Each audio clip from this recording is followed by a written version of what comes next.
Dear students, welcome to the session of class 12th chemistry subject. Today we are going to do one sample paper for your chemistry exam which is going to held on 30th of September 2024.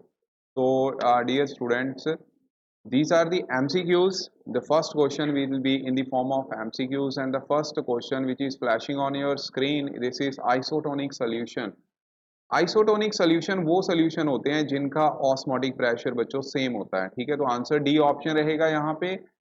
ऐसी कौन सी concentration term है जो temperature के independent होती है? इसमें बच्चों आपने याद रखना है, the molality is the only term which is independent of temperature. Okay, next बच्चों, वांट ऑफ फैक्टर जिसको हम आई के साथ रिप्रेजेंट करते हैं, ये बच्चों नॉन इलेक्ट्रोलाइट के लिए 1 होता है, लेकिन कोई ऐसे इलेक्ट्रोलाइट जो अपने आयोन्स में टूट जाते हैं, जैसे कि Na पॉजिटिव Cl नेगेटिव में टूट गया, NaCl, ऐसे ही KCl जो है K positive and Cl negative ion में टूट गया। सिमिलरली बच्चों पोटाशियम सल्फेट जो कि आपको यहाँ पे 2 सल्फेट पोटाशियम आयन देगा, 1 सल्फेट आयन देगा।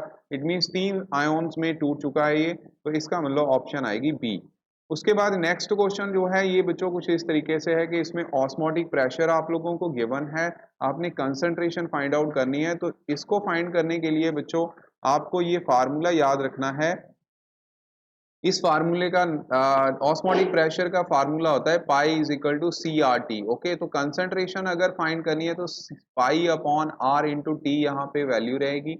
अब देखिए पाई की वैल्यू आपको गिवन है 2.5, आर की वैल्यू बच्चों यहाँ पे 0.0821। ठीक है, ये कंसिडर करनी है। टेम्परेचर को आपने केल्विन में कन्वर्ट कर लेना है। जैसे आप सॉल्व करोगे तो आपको बच्चों डी ऑप्शन यहाँ पे आंसर आएगा। आगे बच्चों डेल्टा ई नॉट सेल और डेल्टा जी के बीच में रिलेशन पूछा गया है, जो कि बच्चों delta G is equal to negative of N into F into E naught cell रहता है।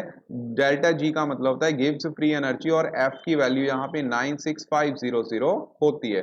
आगे बच्चों रस्टिंग किस में क्विकर होती है? सैलाइन वाटर, एयर और मॉइस्चर एंड मॉइस्चर इम्प्योरिटी से बच्चों सारे आंसर इसके करेक्ट होंगे। ठीक है, मोलर कंडक्टिविटी का फार्मूला बच्चों याद रखना है, कापा इंटू 1000 डिवाइड बाई सी। ठीक है, तो कापा के यूनिट बच्चों क्या रहेंगे? जहाँ तो सीमेन रहते हैं, जहाँ पर आप ऐसे लिखते हो यहाँ पे ओम पर मीटर, यहाँ पे सेंटीमीटर है तो पर सेंटीमीटर आप लोगे। ठीक है, साथ में बच्चों कंसंट्रेशन के यूनिट होते हैं मोल पर लीटर। ठीक है, पर लीटर। अब यहाँ पे लीटर पावर 1 है, -1। अब देखिए याद रखना 1 लीटर जो है 10⁻³ मीटर क्यूब के इक्वल आता है बच्चों, तो इसलिए यहाँ पे आप फिर पर मीटर क्यूब लिख लोगे, जहाँ सेंटीमीटर क्यूब लिख लोगे। ठीक है, तो जो कि बच्चों यहाँ पे इसके साथ आप इसको काटोगे तो ये मीटर स्क्वायर आ जाएगा। ठीक है, इसका मतलब पर ओम मीटर सेंटीमीटर स्क्वायर।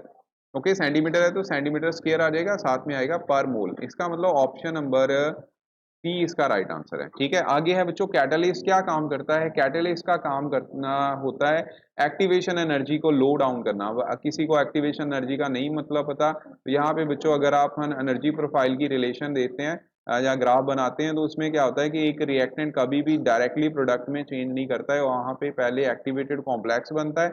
ये इस कॉम्प्लेक्स की, ये रिएक्टेंट की एनर्जी का जो डिफरेंस रहता है, इसको हम एक्टिवेशन एनर्जी बोलते हैं। ठीक है, अब यहाँ पे जो कैटलिस्ट है, कैटलिस्ट ने क्या करना होता है? उसी एक्टिवेशन एनर्जी को लो डाउन कर देना होता है, जिसकी वजह से रिएक्शन स्पीड अप हो जाती है। तो इसका आंसर जो है वो सी ऑप्शन रहेगा। आगे बच्चों rate constant for zero order reaction, zero order reaction के लिए रेट कांस्टेंट देखिए यहाँ पे बच्चों यूनिट क्या रहते हैं रेट कांस्टेंट के, आपने याद रखना है। मैं आपको जनरलाइज केस बता देता हूँ, mole per litre raise to power 1 - n into per second. तो जीरो ऑर्डर है तो n की वैल्यू 0 रहेगी, तो ये आ जाएगा मोल पर लीटर पर सेकंड, जो कि रेट ऑफ रिएक्शन के यूनिट के बराबर ही है। ये एक लौता ऐसा जो रिएक्शन ऑर्डर ऑफ रिएक्शन होता है, जीरो ऑर्डर ऑफ रिएक्शन, जिसमें रेट ऑफ रिएक्शन के इक्वल रेट कांस्टेंट के यूनिट होते हैं। तो ऑप्शन ए इसका राइट आंसर होगा। आगे बच्चों जो नेक्स्ट क्वेश्चन है, इसमें बच्चों एक जनरलाइज अप्रोक्सीमेशन होती है। ठीक है, अगर 10 डिग्री टेम्परेचर राइज करता है तो केमिकल रिएक्शन जो है वो डबल हो जाता है बच्चों, क्योंकि नंबर ऑफ रिएक्टिंग मॉलिक्यूल्स जो हैं वो बच्चों यहाँ पे डबल हो जाते हैं। जैसे आप टेम्परेचर इंक्रीज करते हो, जिन्होंने रिएक्शन करना होता है वही मॉलिक्यूल इंक्रीज हो गए तो ऑटोमेटिकली बच्चों रेट ऑफ रिएक्शन भी डबल हो जाएगा।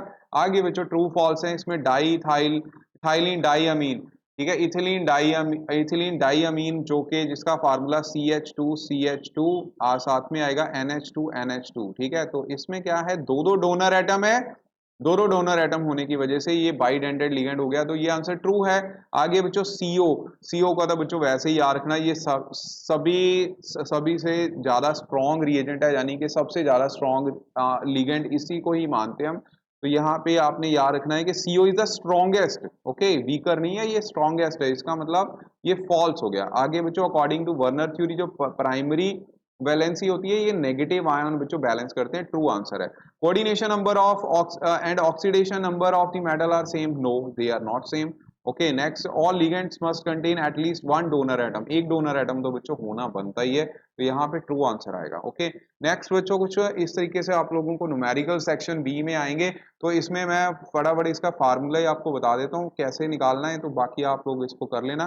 Calculate the boiling point of solution, पहले तो ये देखिए यहाँ पे सोल्यूशन का बॉइलिंग पॉइंट है, तो आपके दिमाग में आना चाहिए, आपने ये टीबी निकालना है, ठीक है। आपको दिया हुआ है टीबी नॉट किसके लिए, बेंजीन के लिए, उसका बॉइलिंग पॉइंट कितना दिया हुआ है 353.23 केल्विन। ओके साथ में बच्चों आप लोगों को केबी की वैल्यू गिवन है जो कि कितनी है 2.53 केल्विन केजी पर मोल, केल्विन केजी पर मोल। अब बाकी डाटा क्या क्या है, सल्यूट जो कि नॉन वोलाटाइल है, नॉन वोलाटाइल हो गया, एंड नॉन इलेक्ट्रोलाइट है, वांट ऑफ फैक्टर 1 हो जाना है, और WB होगा 1.8 ग्राम, ठीक है। साथ में इसका मॉलिक्यूलर मास आपको गिवन है सल्यूट का कितना है बच्चों, देखिए 58 ग्राम पर मोल, ठीक है। जो जो डाटा गिवन है वो लिखते जाइए।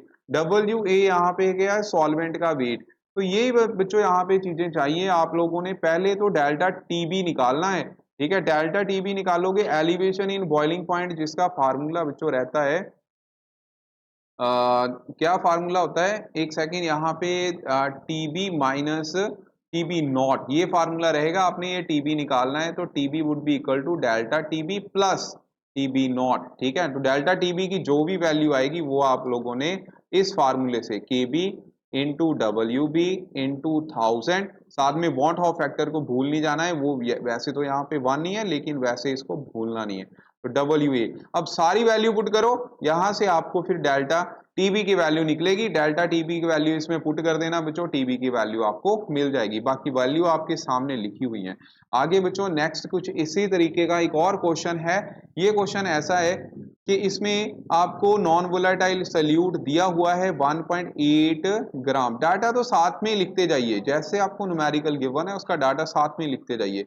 अब यहाँ पे WA भी गिवन है, एसीटोन है जो कि 25 ग्राम है यहाँ पे, ठीक है। तो जो सोल्यूशन का बॉइलिंग पॉइंट है यानी कि TB कितना है 56.86 डिग्री सेल्सियस।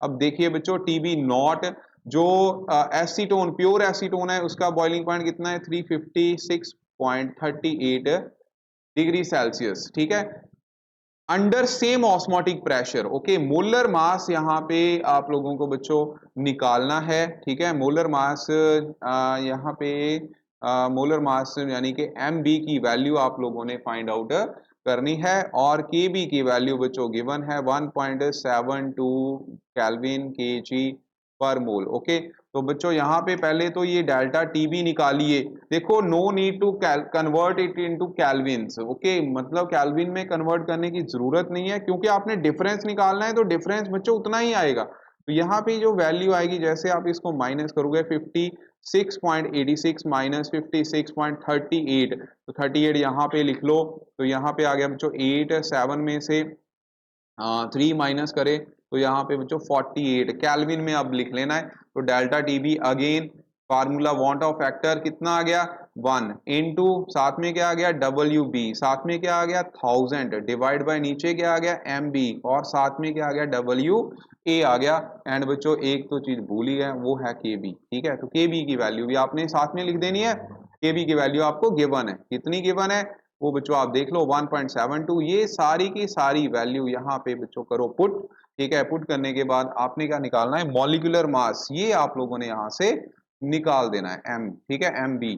ओके, तो आई होप ये आप लोग कर लोगे। उसके बाद नेक्स्ट है 1.71 ग्राम ऑफ शुगर, उसका मॉलिक्यूलर मास साथ में दिया हुआ है। 500 सेंटीमीटर क्यूब सोल्यूशन में what will be it's osmotic pressure. तो बच्चों यहाँ पे जो वॉल्यूम है ये सेंटीमीटर क्यूब में है, मॉलिक्यूलर मास दिया हुआ है, ठीक है। Pi is equal to C R T, ये आप लोगों ने फार्मूला लगाना है। सी का मतलब है number of moles per unit volume into R into T, okay, यानी कि W B into R into T divide by M B into V, ठीक है। तो ये सारी वैल्यू आप लोगों ने पुट कर देनी है। एक चीज का ध्यान रखना है, यहाँ पे लीटर में दिया हुआ है ये, ठीक है, आर की वैल्यू लीटर में है, ओके, तो मतलब आपको वॉल्यूम भी लीटर में कन्वर्ट करना पड़ेगा, ये चीज का ध्यान रखना है, तभी आपका आंसर जो है वो आएगा, ठीक है।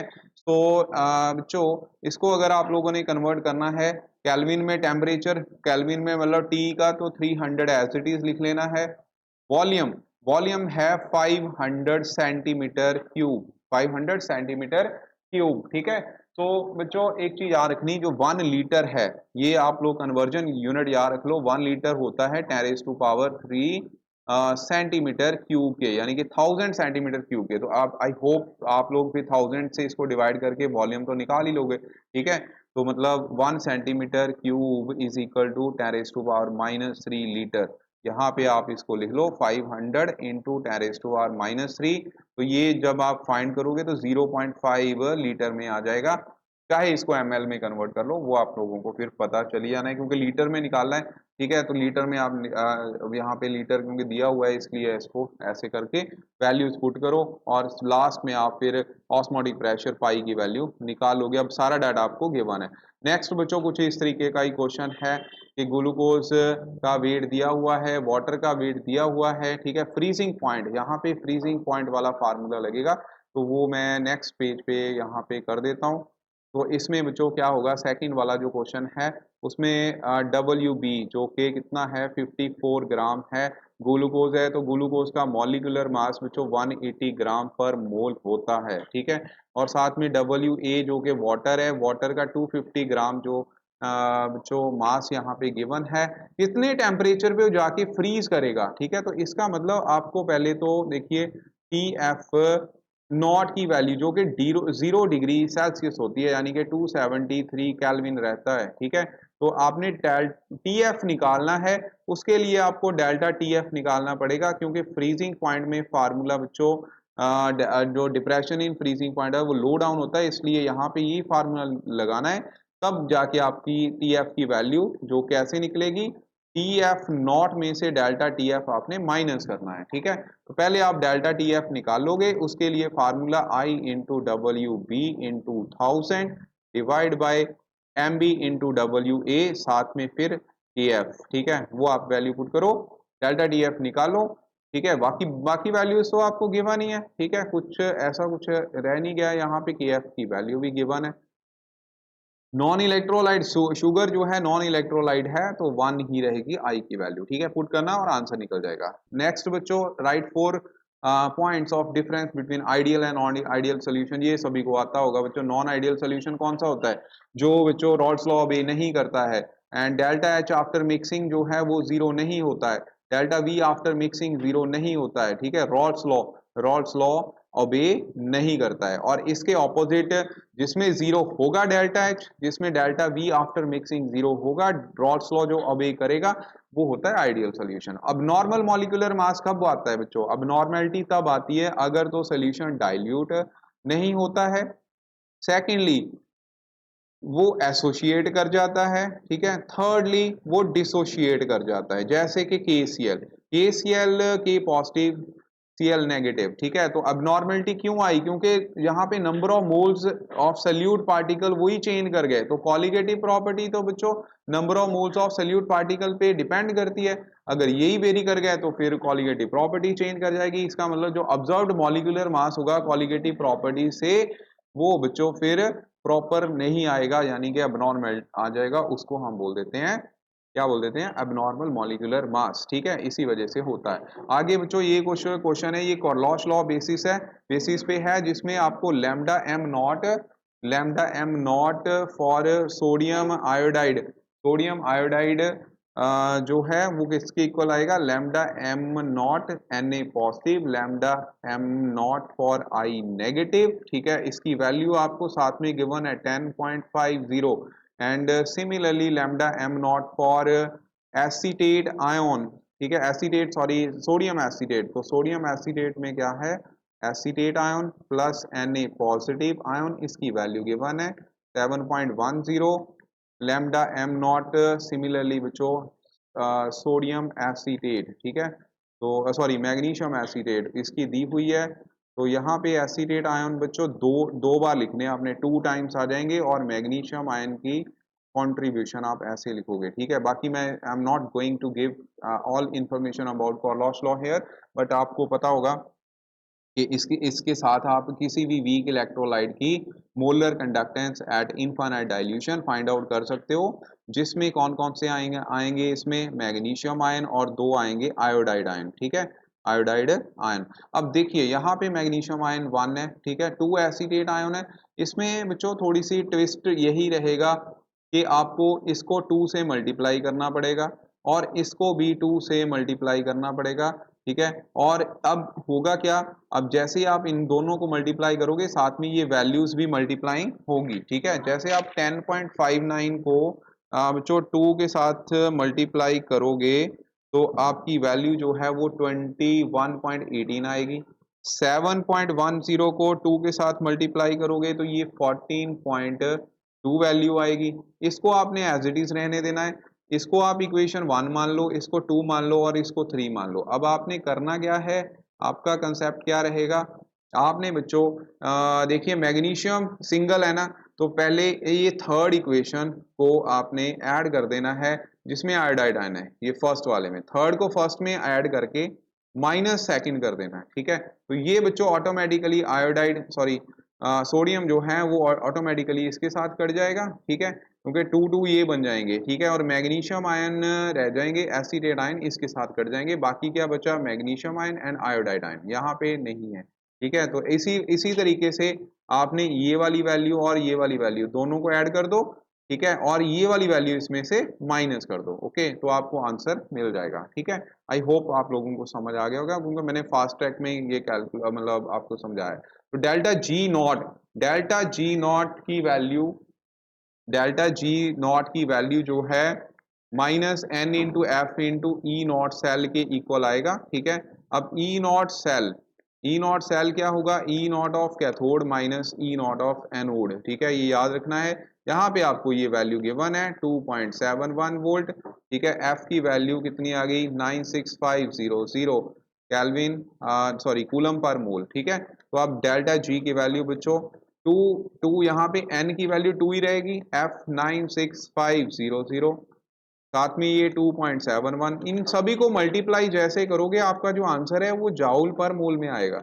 आप इसको 1000 से डिवाइड करके उसके बाद इसको किलो जाउल पर मोल में निकाल सकते हो, ठीक है, तो ये फार्मूला रहेगा।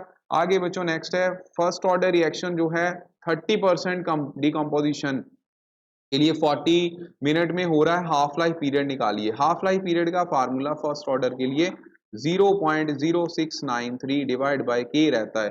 तो के निकालने के लिए क्या करोगे, 2.303 डिवाइड बाय टाइम पीरियड, ठीक है, किसका 30% का, okay, log of A naught divide by A.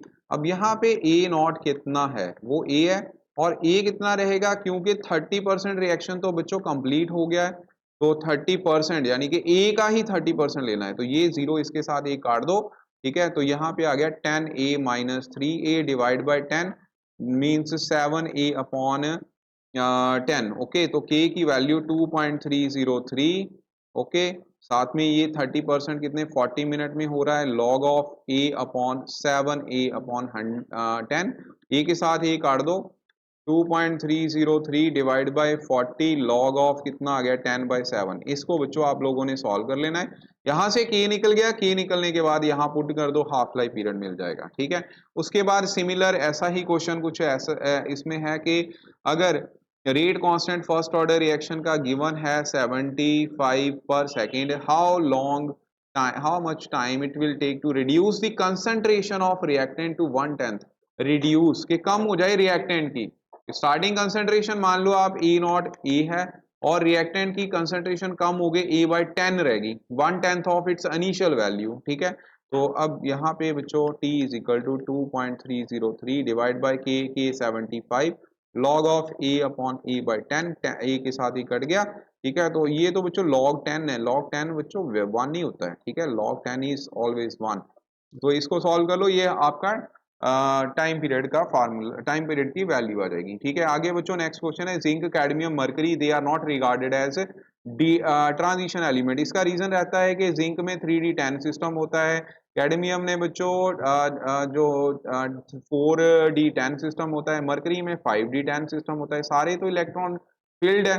Field होने के कारण डेफिनेशन डी ब्लॉक की क्या बोलती है कि पार्शियली फील्ड होने चाहिए, इसीलिए बच्चों ये they are not regarded as transition elements. आगे ट्रांजिशन एलिमेंट कलर्ड क्यों होते हैं, क्योंकि जिनमें D1 से लेके D10 तक इलेक्ट्रॉन, वैलेंस इलेक्ट्रॉन इतने रहते हैं, वो they can undergo D transition. क्योंकि डी ट्रांजिशन कैसे होती है कि D orbital they are separated into 2 levels, एक उसका T2G लेवल होता है, एक EG लेवल होता है। अगर कोई इलेक्ट्रॉन नीचे वाले लेवल में है तो वो ऊपर वाले लेवल में आ जाएगा, अगर उसको बाहर से आप एनर्जी देते हो। तो जैसे ही इसमें लेवल अप में इलेक्ट्रॉन जाते हैं तो बच्चों फिर वो इलेक्ट्रॉन अगर वापस दोबारा नीचे आएगा तो दे विल रेडिएट एनर्जी, वो रेडिएशन एनर्जी जो है विजिबल रीजन में लाई करती है, जिसकी वजह से कलर बनाते हैं। नेक्स्ट क्वेश्चन है, what do you mean by unidentate ligand. Unidentate का मतलब होता है जिसमें बच्चों एक ही डोनर एटम रहता है, जैसे कि वाटर, ठीक है, एक्वा इसको हम बोलेंगे यहाँ पे। सिमिलरली OH नेगेटिव, ठीक है, ये भी यूनिडेंटेड लिगेंड की तरह ही काम करता है। एम्बीडेंटेड लिगेंड वो लिगेंड होता है जिसमें बच्चों दो दो डोनर एटम होते हैं, लेकिन एट ए टाइम एक ही डोनेट करता है अपने इलेक्ट्रॉन्स। जैसे कि यहाँ पे अगर कार्बन के थ्रू लिंकेज हो रही है तो साइनो ग्रुप, अगर नाइट्रोजन के थ्रू लिंकेज हो रही है तो आइसो साइनो ग्रुप, ठीक है, जस्ट साइनाइड इसको हम बोल देते हैं। आगे बच्चों ये कलर्ड है, ठीक है, इस कलर्ड बाइल स्कैंडियम के साथ अगर 6 वाटर मॉलिक्यूल लगेंगे तो they are, this is not coloured, ठीक है। स्कैंडियम और टाइटेनियम का कॉम्प्लेक्स है, वाटर 6 ही है, इलेक्ट्रॉनिक कॉन्फ़िगरेशन का ही फर्क है। तो स्कैंडियम में ऑब्वियस है यहाँ पे 3 पॉजिटिव है, ठीक है। टाइटेनियम में भी 3 पॉजिटिव है। अगर आप स्कैंडियम की इलेक्ट्रॉनिक कॉन्फ़िगरेशन बनाओ जिसका एटॉमिक नंबर 21 होता है, टाइटेनियम का 22 होता है, तो 3D 4s2, 18 आर्गन के आगे, 18 प्लस 2 20, 20 प्लस 1 21, ठीक है। उसके बाद 18 3D 4s2 3D2, ठीक है। तो यहाँ पे बच्चों अगर आप स्कैंडियम 3 पॉजिटिव की इलेक्ट्रॉनिक कॉन्फ़िगरेशन बनाते हो तो D0 सिस्टम बन जाएगा, यहाँ पे 3D1 सिस्टम होगा। तो 3D1 सिस्टम जो है वो कलर्ड कंपाउंड बनाएगा, ठीक है, क्या बनाएगा, कलर्ड कंपाउंड बनाएगा, क्योंकि मैंने अभी बताया कि D1 to D9 सिस्टम जो है होना चाहिए, ठीक है। उसके बाद ये बच्चों नॉन-स्टिक इक्वेशन बेस्ड न्यूमेरिकल है, नॉन-स्टिक इक्वेशन का फार्मूला नोट कर लो, बाकी आप लोगों ने खुद करना है, ठीक है, मैं तो बस आपको आइडिया दे दूंगा। यहाँ पे बच्चों फार्मूला आपके पास सामने लिखा हुआ है, anode concentration divide by cathode. बच्चों को प्रॉब्लम कहाँ रहती है, पहले तो ई नॉट सेल, कौन सा कैथोड है कौन सा एनोड है वही नहीं पता चलता।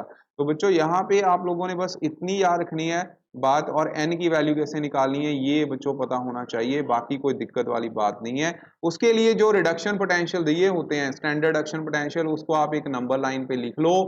तो ये 0 हो गया, ये 0.34 हो गया, यहाँ पे -2.73, ये इस साइड है। तो मतलब AC वर्ड याद रखना है, A का मतलब एनोड, ठीक है। तो मतलब जो माइनस वाली वैल्यू है मैग्नीशियम, यहाँ पे एनोड एक्ट करेगा, तो दूसरा वाला वो कैथोड एक्ट करेगा, ठीक है, वो क्या करेगा, कैथोड एक्ट। ओके, तो यहाँ पे 0.34 माइनस माइनस प्लस हो गए, इसको इससे आप पहले वैल्यू जो है वो ई नॉट सेल की निकाल लो। ओके, और एन की वैल्यू तो ऊपर वाले केस में 2 ही आएगी, नीचे वाले के केस में भी 2 आएगी, बस सिल्वर का याद रखना, सिल्वर की पावर 2 करनी होती है। तो ये न्यूमेरिकल आप ये फार्मूला लगा के निकाल लेना। आगे बच्चों नेक्स्ट क्वेश्चन है, ये बच्चों और पार्ट में आएगा, आपको रेजिस्टेंस वाले फार्मूले भी आपको आने चाहिए। देखिए रोला वर्ड याद रखना है, रोला, रोला, ठीक है, रोला मतलब यहाँ पे RO रो, ला LA ला, ठीक है। तो ये रेजिस्टेंस का फार्मूला है, अगर आप यहाँ से एल ए की बात करते हो तो एल अपॉन ए को हम सेल कांस्टेंट बोलते हैं, जिसको जी स्टार से रिप्रेजेंट किया जाता है। ठीक है, तो इसकी वैल्यू कहाँ से आएगी, आर अपॉन रो। अब देखिए वन बाय रो जो है ये बच्चों क्या होती है, कंडक्टिविटी। तो कापा इंटू आर या फिर कापा अपॉन जी यानी कि कंडक्टेंस। ठीक है, ये फार्मूले आपने याद रखने हैं। सिमिलरली लैम्डा का formula kappa into 1000 divide by C, ये वाला फार्मूला। ठीक है, तो यही फार्मूला लग के आपका नीचे वाला न्यूमेरिकल होना है, ऊपर वाला फैराडे लॉ के बेसिस पे है, वो आप लोगों ने कर लेना है। आगे बच्चों रेट ऑफ रिएक्शन अगर 10 डिग्री टेम्परेचर राइज करने से डबल हो रहा है तो मतलब यहाँ पे K2 अपॉन K1 जो है 2/1 वैल्यू दी हुई है। और एक्टिवेशन एनर्जी फाइंड आउट करनी है अगर टेम्परेचर 298 केल्विन जो कि T1 है से T2 जो कि यहाँ पे 308 केल्विन दिया हुआ है, वो आप लोगों ने मतलब कि यहाँ पे एक्टिवेशन एनर्जी की वैल्यू को फाइंड आउट करना है, ये फार्मूला लगा के। तो log of K2 upon K1 E A upon 2.303 R 1/T1 minus 1/T2। ठीक है, ये वैल्यू पुट कर देना। यहाँ पे बच्चों log 2 सीधा ही आ जाएगा। log 2 की वैल्यू 0.3010 होती है। ठीक है, 2.303 R की वैल्यू 8.314 1/298 माइनस 1/308। ठीक है, इसको सॉल्व कर लेना। ई ए की वैल्यू जॉउल पर केल्विन में आएगी। ठीक है, जॉउल पर केल्विन पर मोल, सॉरी। ठीक है, तो मतलब यूनिट जो भी है वो आप देख लेना, जॉउल पर मोल ही होते हैं वैसे तो। ठीक है, उसके बाद बच्चों नेक्स्ट रिएक्शन है, इसमें 20% रिएक्शन कंप्लीट हो रहा है। ओके 20 मिनट में। इसका मतलब यहाँ से आप के निकाल लोगे। फार्मूला फर्स्ट ऑर्डर के लिए क्या निकलेगा, 2.303 T log of A naught upon A. ठीक है, A naught upon A.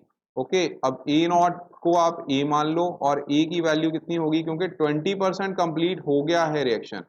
Okay, तो यहाँ से आपका 80 अपॉन 100 इंटू ए। ठीक है, ये वैल्यू रहेगी। इसको सॉल्व कर लो चाहे 8/10 ए। ओके, तो अब यहाँ से के निकालना है तो 2.303 यहाँ पे 20 वैल्यू पुट करो, इसको ए लिख दो, इसको ए 8/10 लिख दो, ए के साथ ए कट गया। log ऑफ 10 अपॉन ए, इसको सॉल्व करना है तो log 10 माइनस log 8 लिख लो। 8 होता है 2⁻3, log 10 1 होता है। ठीक है, ये 3 आगे चला जाएगा 0.3010। इसको सॉल्व कर लेना, 1 माइनस 0.9030। जैसे आप सॉल्व करोगे तो आपको इस फैक्टर की वैल्यू पता चल गई, तो यहां से आप k की वैल्यू निकाल लोगे। सिमिलरली बच्चों 80% के लिए आप लोग सेम क्वेश्चन जो है निकाल लेना।